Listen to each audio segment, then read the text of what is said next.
It is now my great honor to introduce our plenary speaker for today. Myrle Ballard is really an amazing person and has done an amazing body of work.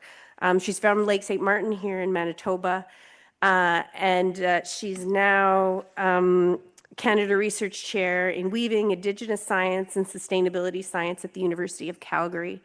She has been a pioneer in the concept of three-eyed seeing frameworks and promoting Indigenous science and how we need to incorporate Indigenous science into everything that's being done and learned.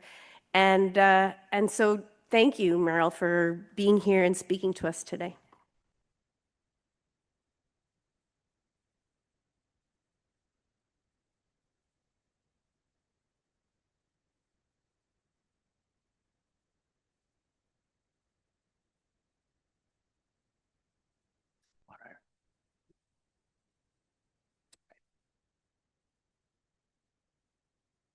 Although it's just so bright up here. But thank you for inviting me this morning to do this talk. I want to thank the organizers of IASD and IAGLR, IAGLR, is that you say it. And I want to thank the elder this morning for the prayer. And I want to thank, most importantly, I want to thank our relations, because without water, we would not be here. And my talk this morning is going to be about the three-eyed seeing, which is a concept that I developed, and it extends the two-eyed seeing, which a lot of you are probably aware of. And I'm with the University of Calgary.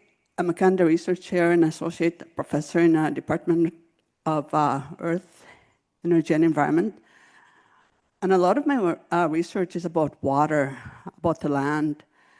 And I have grants from NSERC where I do use the Indigenous language Anishinaabe of place names and identifying the original meaning of the word and doing research from the original meaning of the name to the present, identifying what has changed from the original meaning to the present, because I am a fluent Anishinaabe speaker. That's my mother tongue. And speaking of mothers, and this is my mother here. She's at her new house. We got forced displaced in 2011. And this is my mother. She's 90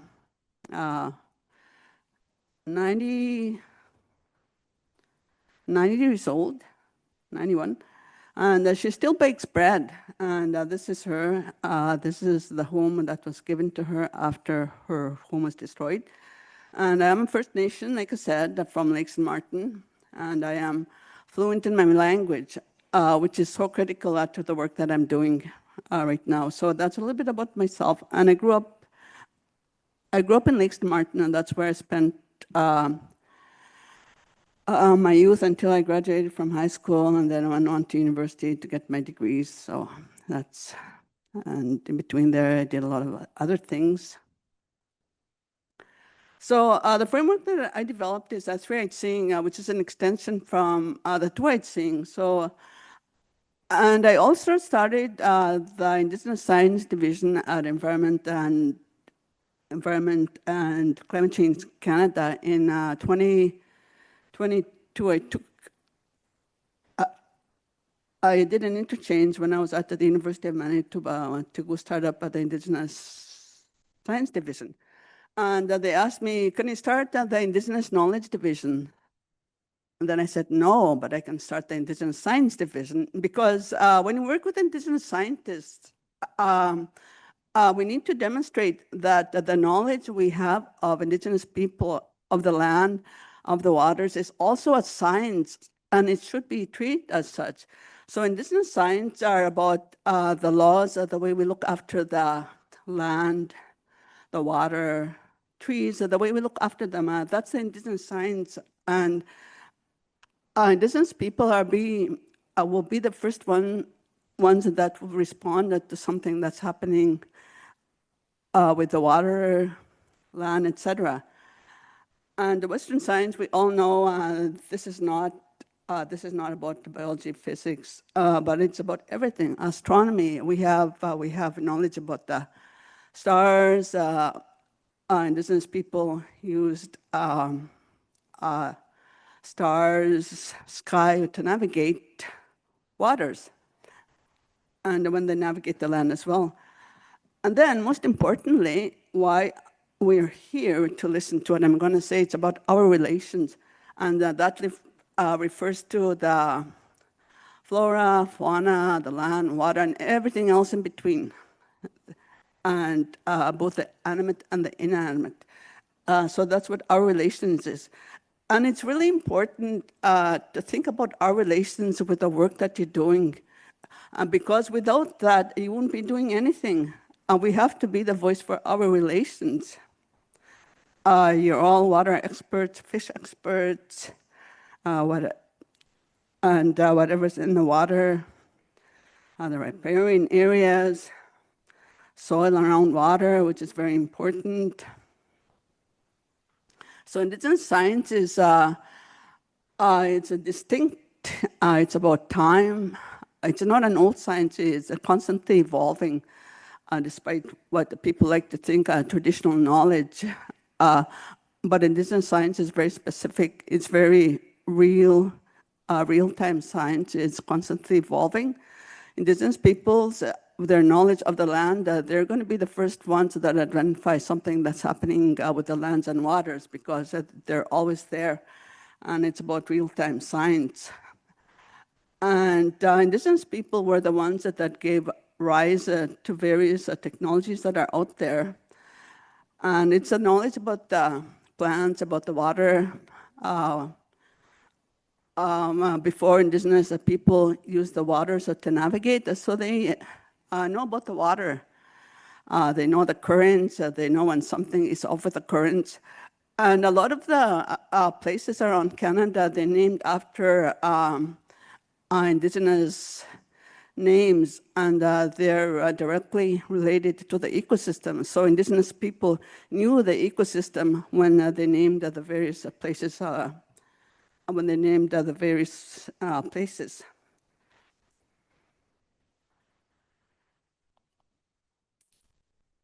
So Indigenous science is about the natural laws, the language law, which I'm doing a lot of my research on, because language is really important. When you start to take apart the Indigenous language, for my case, my knowledge of Anishinaabe, and a lot of the words, for example, provinces, lakes, rivers, they have an Indigenous name.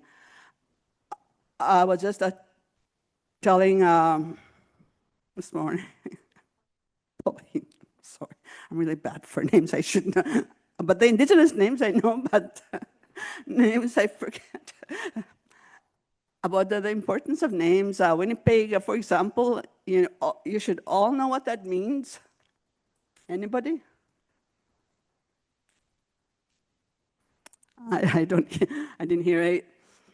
It means a dirty water, a Winnipeg, that's what that means. And Manitoba, do you know what that means? Manitoba, where God sits. Canada, do you know what that means?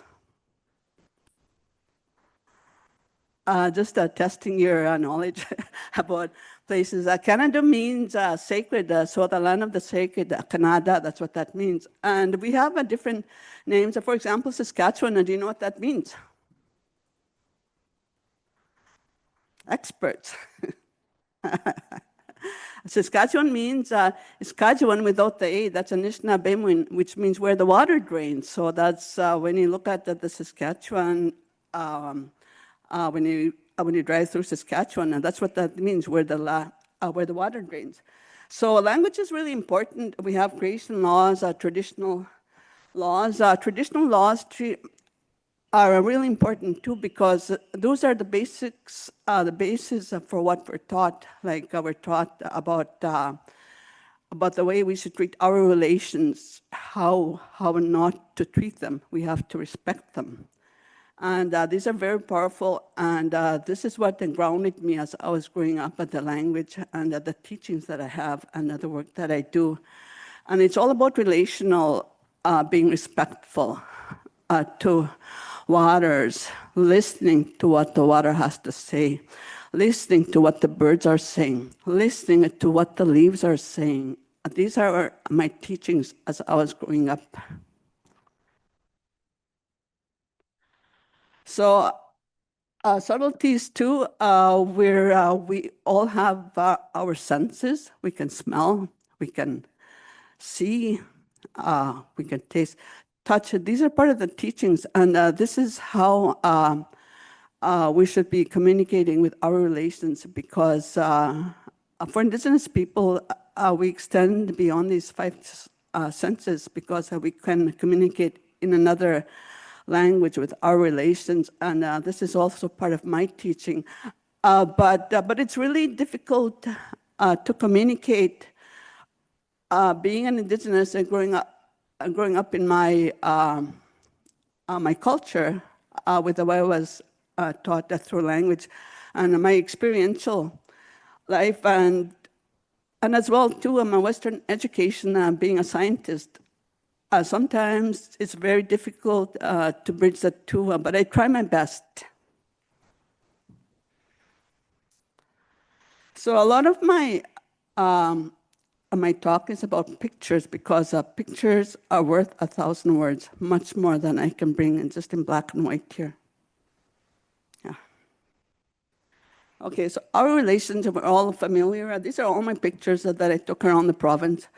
The first one on the left top is around the Grand Rapids area, and that's where we go to in the fall. We used to go there in the fall. I'm not going to say why, but and then we have pictures of blueberries, which I'm going to be talking about. The bottom left side of the screen is White Shell area, where we pick rice. I grew up picking rice as a child, and there's a lot of cultural significance around there too. And geese, deer. So these are our relations. The trees are our relations. The sky is our relation. Berries, everything, the water. And we have to respect the winged, crawling, the two-legged, four-legged. These are all part of the things that we have to respect. The air, sky.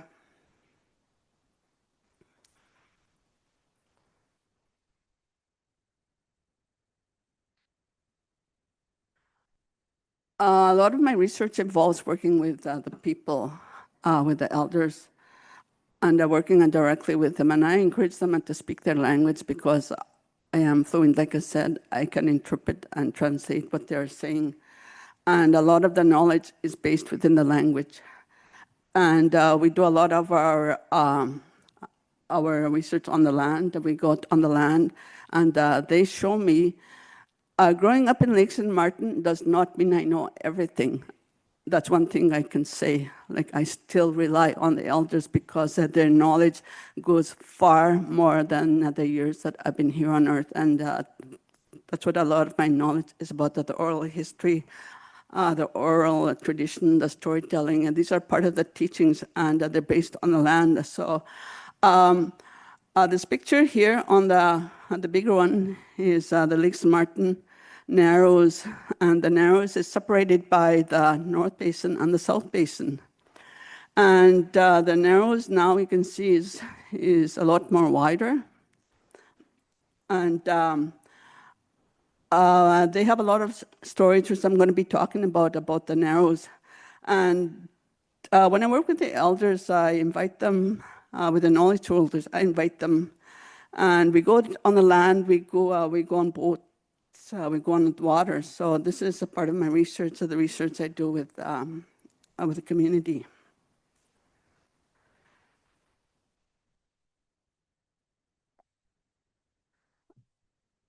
The land is a pharmacy. When I talk to the elders, they talk about the land, the way they lived before, when they used to go about doing their traditional activities. They used to stay They used to be on the land, and they didn't take much with them, just the basic needs. They didn't take water with them. They never took water. Think about that. Today, we have water in front of us in jugs. I asked them, so where did you get your water?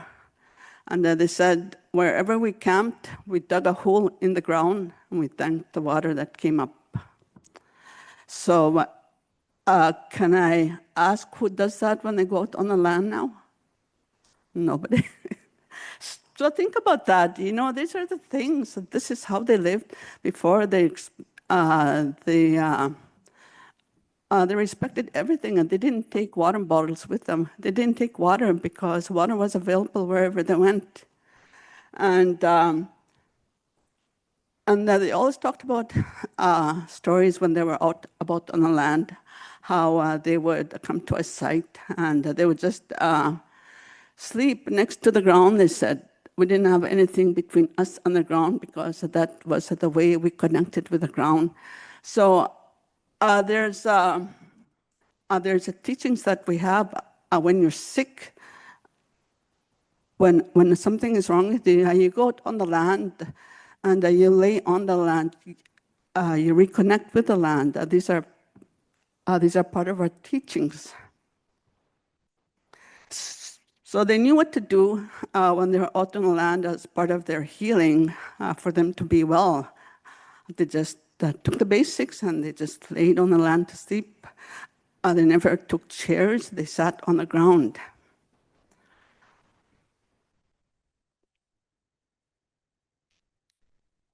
Is there a better way to move this? Oh, okay. So when we make policies, we think we're making benefiting the land, the forests. But do we ever ask the forests, the land, what they want? No, because we're very selfish. We're very we think we know everything. So a lot of policies, legislations that are in place today, they never consulted with the land, the water. What is it that you want? The forest fire control legislation that we have out there, it doesn't ask the land what it wants. This is near where I'm from. It's called Big Rock, and it's caused by a meteorite that fell in their area millions of years ago. So because of forest fires are controlled now. Before, Indigenous people used to have a controlled burning as a part of a regeneration of forests, a new growth.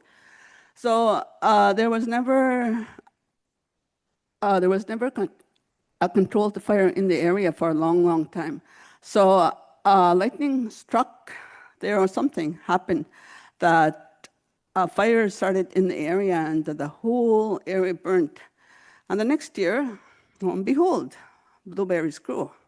So the elders talked about the Big Rock where they used to pick blueberries. They talked about tubs of blueberries that they picked.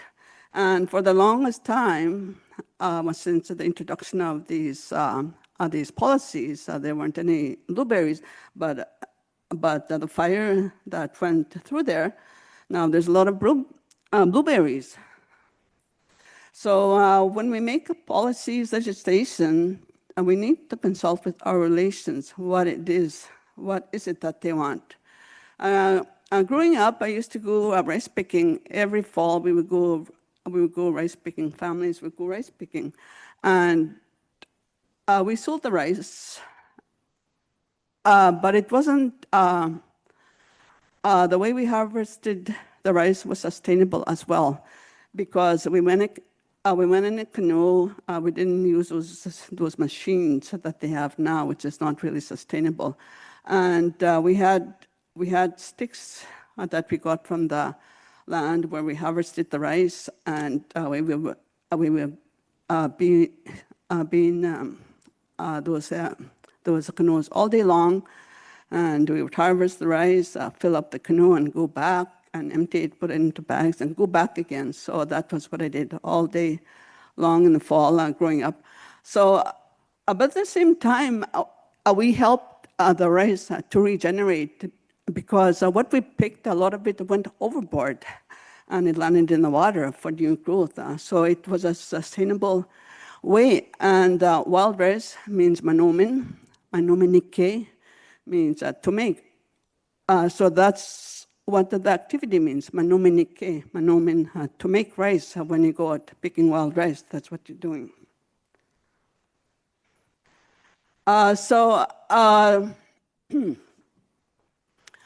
The research that I'm doing is about our relations. So we did a project when I was working with Environment and Climate Change Canada, where we invited elders to a workshop to talk about weather and climate change, what are the indicators of weather, and stuff like that. And they gave us so much information, and we were able to write a report about that, where it was published. And they talked about what behavior means when a certain birds or plants start to behave a certain way, what that means in terms of weather. Nests, the migration patterns, seasonal patterns. And it was a very interesting workshop. So we have some of the results, some of the key findings. I'm not going to go into detail with them. They're in the publication, which I'm going to list at the end. So climate change and the impacts on climate change. And keeping in mind that this is all about, this is about our relations as well.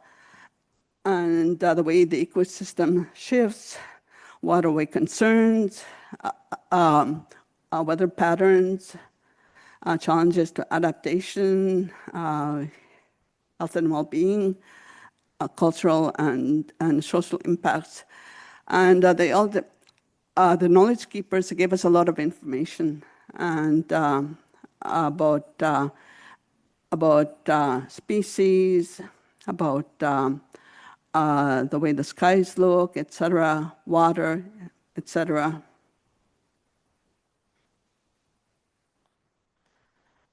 And we also asked them to for more specific examples. These are just some of the examples that they gave us of bridging Indigenous science and Western science, what that means, the Indigenous science and what that means. And a lot of it was on birds, because birds are very smart. I'm always so amazed with birds, the way they build their little nests. They're little flying engineers. And just amazed the lengths that they travel when they hibernate. And as well, too, birds is an indicator of Indigenous language as well, because birds fly north to south for migration. They fly south for the winter, and they come back home during the summer. And with the Indigenous language, our words are associated with the directions as well, north, east, west, and south. And these are closely related to the activities of our relations as well. For example, the migration pattern of birds north means a kiwitin. And when birds come back, when you break down that word, a kiwitin, kiwe means home. Kiwitin, that's a direction. So when birds come back, they come home, kiwe, kiwitin, they come back to the north to reproduce, lay their eggs, breed when they lay their eggs. And east means wabanong. When you break down that word, waban means tomorrow. So east is where tomorrow comes from. Sawan, sa usawa, that refers to the color. That's where regrowth, summer. West means Niga Biwanung. Ninga means where the day dissolves. Niga Biwanung. So the words that we use, the words that we have in the Anishinaabe language are so important.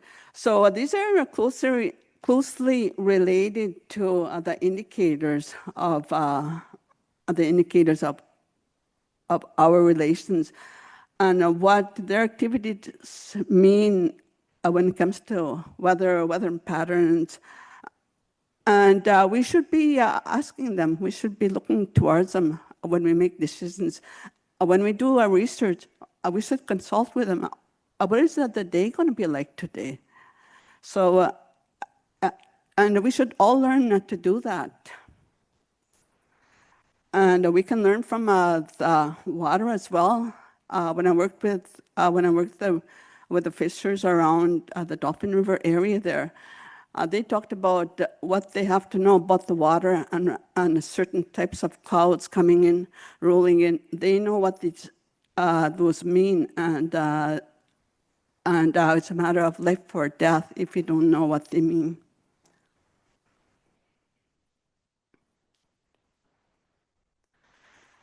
So one of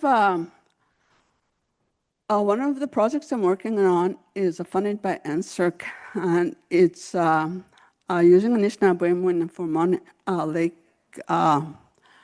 for the Lake Winnipeg watershed, monitoring the changes from the original naming of the areas along the Lake Winnipeg watershed. So I'm starting off with Lake St. Martin, which is an arrow there, and I'll be working westward, stopping in Saskatchewan, and lastly in Alberta.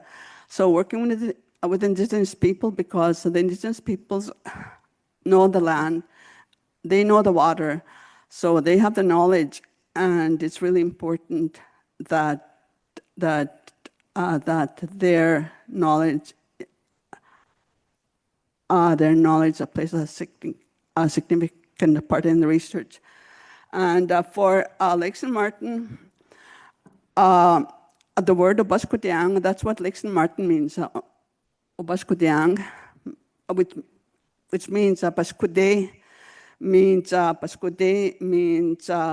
where there's no trees, it's prairie. That's what that word means, Paskudiang. Paskudiang, and what that means is where the buffalo live, Paskudebishike. So when you go to Lake St. Martin now, I don't know who's been around that area, but you would never think that that was a prairie the way it looks now, because of forest fire restrictions, stuff like that the land is allowed to, the land is overgrown, etc. So when you go there, you would never know that was a prairie before. And speaking to the elders too, the First Nations, Indigenous people, we were not friendly people. We fought with one another. I don't know if people realize that we fought over land. we fought over resources. We were not peaceful people back then, and despite what is written about us, we fought amongst each other. So when you go to Lake St. Martin, when I talked to the people there regarding the land, the way it was before, there was big fights that happened there between the Anishinaabe and the Sioux. The Sioux used to come there to try and take over the land because the land was beautiful. It was all prairie, really nice. And they have stories about what they did, planning the ambush. And I documented all that. It's really interesting. But they share stories which are not great, but they share stories of how they ambushed the Sioux fights that happened on the mouth of the Fairford River going into Lake St. Martin, where the water was all red. They describe it of the carnage of all the bodies that were thrown was red like blood. That's how it is, literally. It was blood. So there's different areas around Lake St. Martin where they had these fights. So when you start to documenting those stories, you have to think about what do the waters have to say? What does Lake St. Martin have to say about its history? About all the blood that was shed. Lake St. Martin was a transportation hub. And listening to what the stories have to say. Growing up, I was told that water is your friend, that we talked this morning, water is life. But the water is also our enemy if we don't respect it. That's how I was taught. I was taught Tenagajetunibe. You watch water because water can kill you. Water, we talked this morning about water being contaminated, it can kill you. So water goes both ways. Water is life or death. And we have to remember that. So Bashkudeang, this is just a picture of what it may have looked like. This is not the exact replication of Lake St.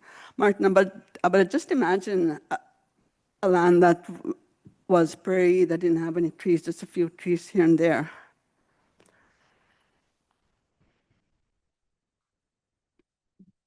And when you go to Lake St. Martin now, you have to remember that dam was built there in 1961, and a portage diversion was built in 1970.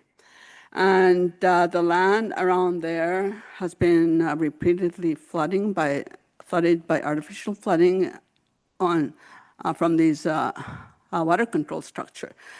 So essentially, the lake itself, Lake St. Martin, is becoming a holding tank.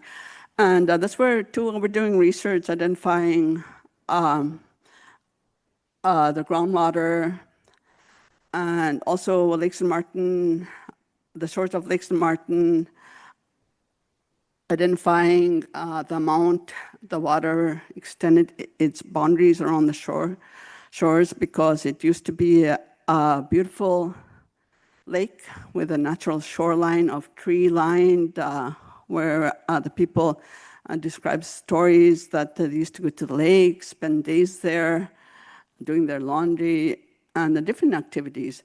So water, if we don't manage water properly, water can destroy, water and destroys our relations.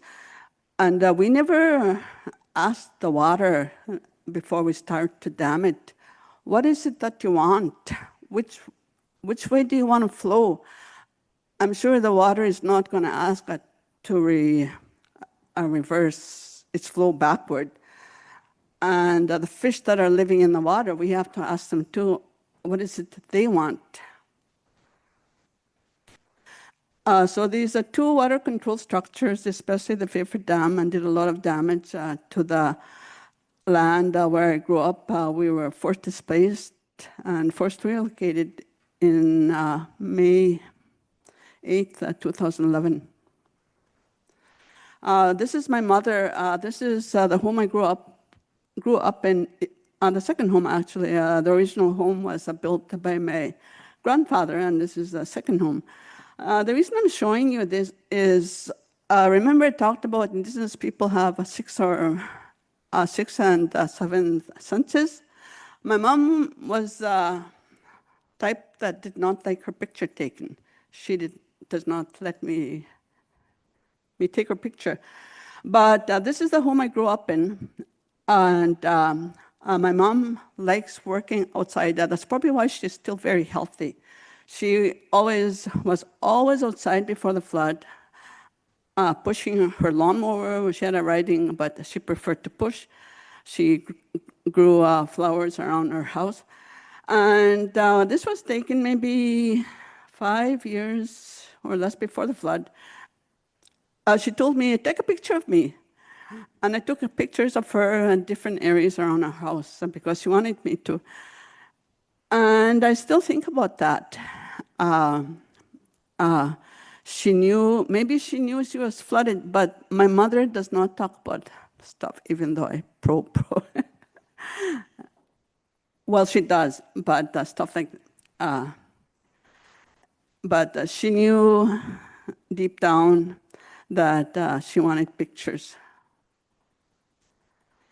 And this is the Narrows of Lake St. Martin. the elders share of their stories, their oral history, where you have to remember too, we grew up, but Lake St. Martin was once sustainable. We looked after ourselves. We didn't rely on welfare. Every household had lots of cattle. The fields around Lake St. Martin were all cattle hay fields. And they share stories of going across this narrows to the other side during the summer, where they used to graze their cattle. And they used to walk across with their cattle, just a little bit of water. They used horse and buggy, going across and spend the summer there with their cattle and coming back in the winter, fall. And when you go there now, the narrows, it's much more wider. It's not narrows anymore. But it's very fast flowing, and this is the part that connects the north shore and the south, and the south shore.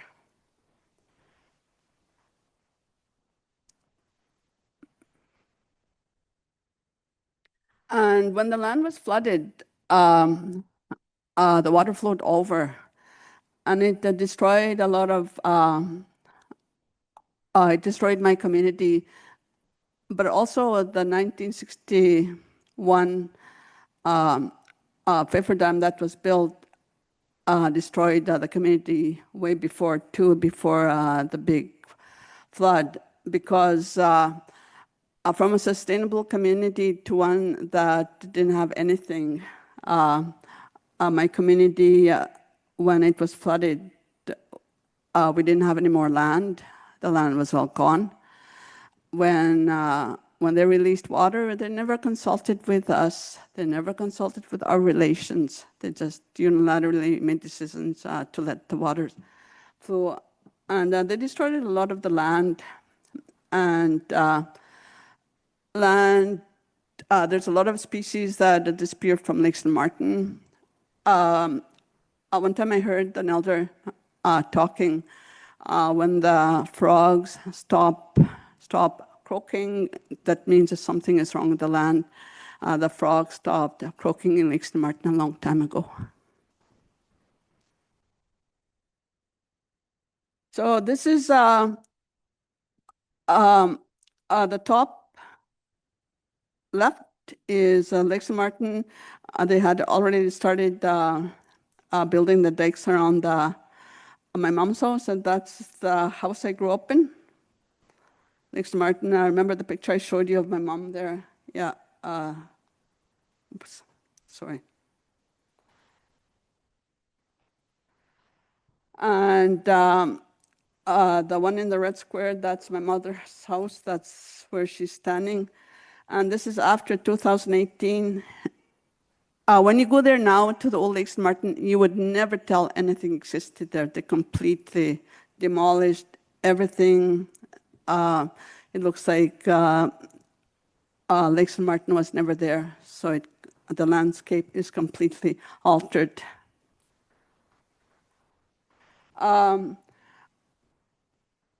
This is from my research that I did when I did the master's way back. So I looked at a lot of water levels, statistical analysis of water. I looked at a lot of water levels from the 50s up to the present.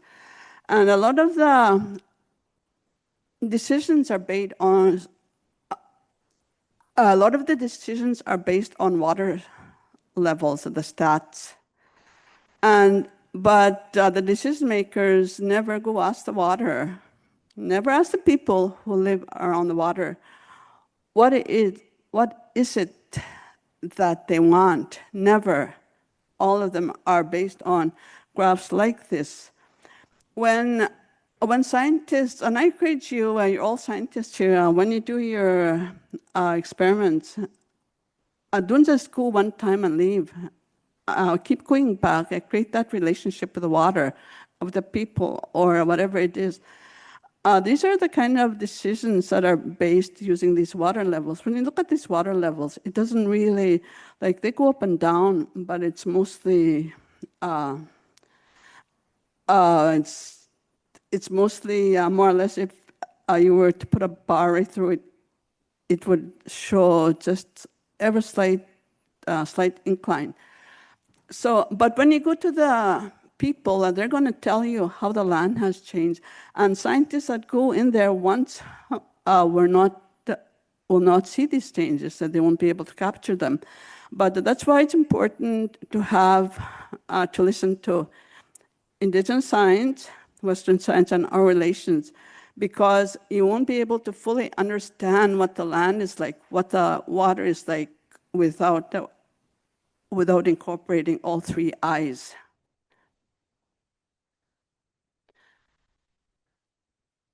So when you go to Lake St. Martin now, you'll see tree stands dispersed throughout the region that are dead. And this is an indication, the elders say, that the groundwater, the ground table, the surface water is already, most of the land is wet, but the groundwater is rising. It doesn't have anywhere else to go but up. And it's killing the roots, destroying the roots. And you'll see a lot of these trees around the area where there's dead tree stands. And there's a lot of biodiversity that's also lost. We had a lot of berries growing up. We picked a lot of berries, and we had both the high bush and the low bush cranberries. So we had both of them. And now we just have the high bush. We don't have the low bush anymore because of the excess water. And we never stop to ask. We have to start asking trees. We have to ask what they want. The research I do involves the land. This was in Lake St. Martin. We were doing this past fall soil sampling. And one of the early indicators of our findings was Obaskodiang means land of the prairie, where it was a prairie before. So one of the earlier findings that we're finding is that the trees that grow in there, they have very small roots, which is an indicator that it's a very new forest. So what the indigenous naming of places is very important when you do research. And this is around the shoreline where these were once lined with maple trees as well. There's no more maple trees in the area. And this is my student taking a soil sample in the new community which we were relocated to. Yeah, and this is one of the fields. One of the fields in Lake St. Martin. This used to be a hay field, and now you can tell that it's completely, the vegetation is different. It's mostly swamp, bulrushes.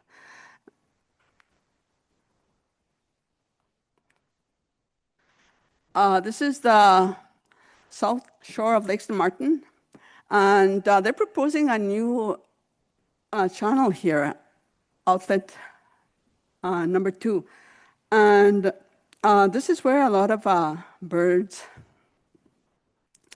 breed in the summertime. There's a lot of nests around there. So when decisions are being made, like they're proposing the new outlet channel to come from Lake Manitoba and go through Lake St. Martin into Lake Winnipeg, they need to consider what our relations are saying. Where are the birds gonna return? Where will the birds return home to when they come back? Where are they going? Where are they going to live when they come back? There's a lot of spawning grounds along Lake St. Martin. We have to ask the fish, where are you going to spawn when your spawning grounds are destroyed? There's a lot of natural springs in the area because of the unique geomorphology of the area, which was caused by a meteorite that fell there. So Lake St. Martin is very unique. There's a lot of things about it. This is a couple years ago. We went testing the waters in the fall, and we got stuck in the middle of the lake.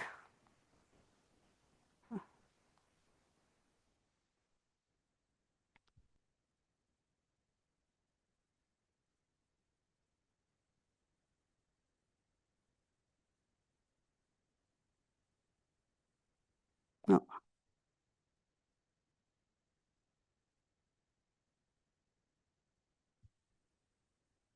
This was at the middle of Lake St. Martin, the south part of Lake, the south basin of Lake St. Martin, and we got stuck in the middle of the lake, and we had to pull ourselves out of there. And because of the regulation of the water, it goes up and down, and it's creating these shelves throughout the lake where it's different levels now. And we do a lot of water testing. This was near Dauphin River, and the Dauphin River is also called, we call it Saskatchewanung, which means where the water empties. So if you go there now, we talk to the people, they'll tell stories that the currents go backward now. It's no longer Saskatchewanung. So some of the research doing Indigenous language, like identifying the original naming, the biodiversity monitoring from the original naming to the present is really important. And we can identify what is in the soil, the changes in the soil, everything, the pH levels, what lived in the area before water too, testing the water. And it's really important and to incorporate the Indigenous science, the oral history together with our relations, work with our relations to understand them better. I think I'm running out of time. Yeah. But these are important because Indigenous science, we use our beings, the way our bodies function, to describe the land, the waters. And keeping this in mind, the Lake Winnipeg, there's a lot of Lake Winnipeg scientists here. I bet you never asked Indigenous people about water regarding the way Lake Winnipeg is. So Lake Winnipeg, we know that it has a north basin and a south basin. The Indigenous people describe Lake Winnipeg as our body, where we have our kidneys. Lake Winnipeg also has its kidneys. When there's diversion done to Lake Winnipeg, for example, they built a causeway near Hecla Island to connect mainland to Hecla Island, and that causeway did a lot of damage to the lake because it destroyed its natural filtering process. The same way our bodies, when we eat too much of something, is going to affect our bodies. The kidney system that we have will not be able to do its job. So that's the same thing as the Lake Winnipeg, where we know that Lake Winnipeg, the South Basin, is damaged, and the North is a little bit better, but we have to take good care of it now. But we have to recognize that that because we are connected to the land also has different organs within its systems. The same way we do with our bodies. If we don't take care of ourselves, we get sick. That's the same thing with water. If we don't take up water, if we don't take care of water and land, get sick. These are pictures that were taken by the Lake Winnipeg fishers. You can tell that there's a lot of algae in the fish, the nets. And once the algae dries up, the nets are destroyed, and a lot of them don't have insurance, so their economy is impacted. This was taken in Lake St. Martin, the one on the right, where we were doing water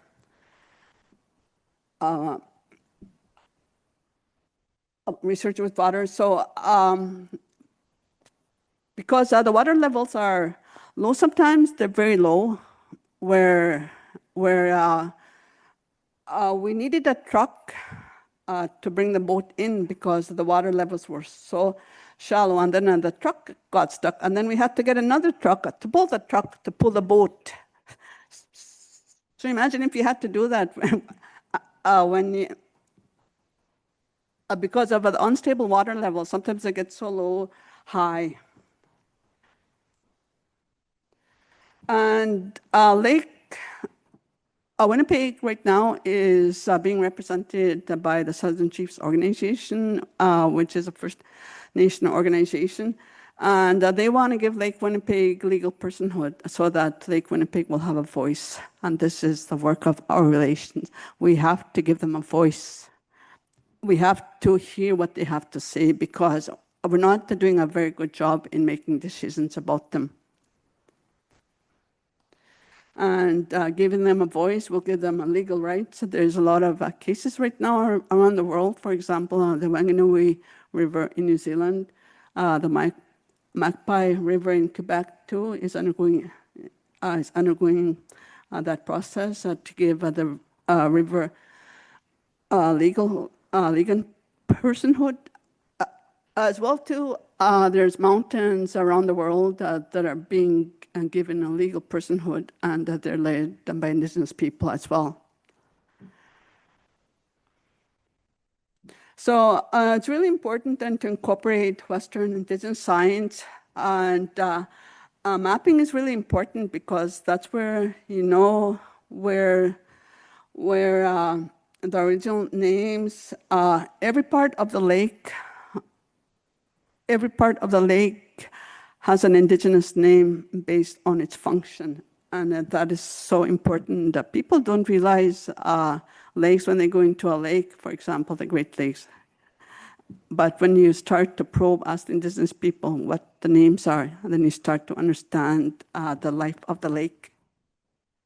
And it's important to understand our relations. This picture was taken by a fisher where they said the fish were dead when they pulled them in. So to understand what the fish are saying, what are their needs, what is the needs of the water.